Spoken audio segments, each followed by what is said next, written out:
When you think about the investment market and I guess the future of that industry, looking at maybe the next 10 years, what do you think that's going to look like over the next 10 years, and what role do you want Pearler Investments to play in that? Yeah, so I'd imagine the investing space in the next 10 years will have a similar trend to what we'll probably see with, super and banking, which is just like the massive democratization of things. Right now, it's very hard and complicated for people to say, transfer their shares from one broker to another. So from another platform to Pearler. Right now, in most cases, you still have to print out a form and sign it and scan it and send it back to someone.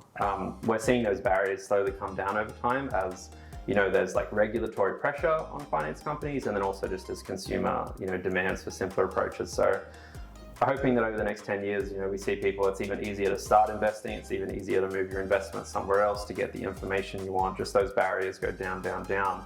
Our intent is to be very technology focused, basically be at the forefront of that, because it's the technology players that will drive that forward and be sitting at the front. So a really good example is that in the last 12 months, the people who run the Australian stock market, they had a thing now where instead of every time you buy a share, you get something in the mail, you now can get an email finally, which sounds not quite antiquated, but that's quite a recent thing.